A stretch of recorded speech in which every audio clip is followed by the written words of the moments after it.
House Minority Whip Steve Scalise. Steve, you know, you were a victim of real violence. And I want to be clear, just because the person shot you and others and was involved in the shooting happened to be a Bernie Sanders supporter, I don't blame Bernie Sanders that some lunatic that likes his ideas commits an act of violence. The connection they try to make here is absurd because the comments of Congresswoman Omar are legitimate and needed to be said. Well, Sean, I agree, and I never blame Bernie Sanders, and that's not where the blame should be. It should be with the shooter.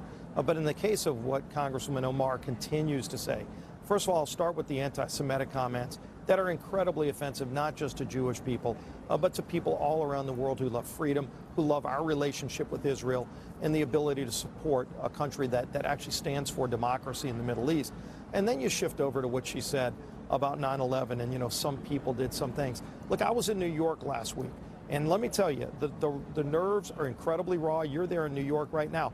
I had people tell me, somebody I met with last week after she made these comments said, I had 3 friends jump out of buildings that day.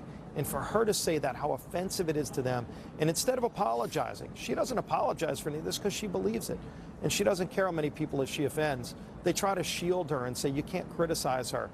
Look, first of all, she should not be on the Foreign Affairs Committee, Sean. Everybody's free to have their own point of view.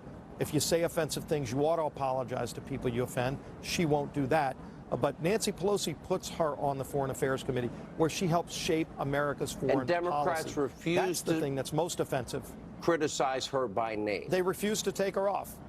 Well, they refuse to criticize her by name. And by the way, Pelosi was originally going to criticize her by name a few weeks ago, and then a few of these radical leftist socialists in Congress literally threatened Pelosi. And so that same week, instead of bringing a resolution to condemn her remarks, which she was going to do, they withdrew the name of Omar altogether.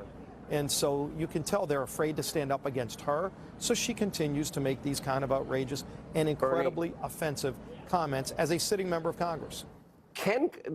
Congress tried to censor her and say something, then they watered it down. Why are they so afraid of this woman? Well, again, it gets back to what you're seeing from the socialist leftists. I mean, Democrats are no longer a liberal party in Washington. We're still a center-right nation. You used to have moderate Democrats, blue dogs, and liberals. Now you have liberals and socialists, and the socialists are beating the liberals. And so Pelosi is afraid to take on that group, and they stick together. They're a bloc. But at the same time, when somebody says something offensive, everybody ought to stand up against it. They're quick to rebuke a Republican, and oh, by the way, so are we. But they won't call out one of their own, and it's got to be confronted, or it's going to hurt them as a party.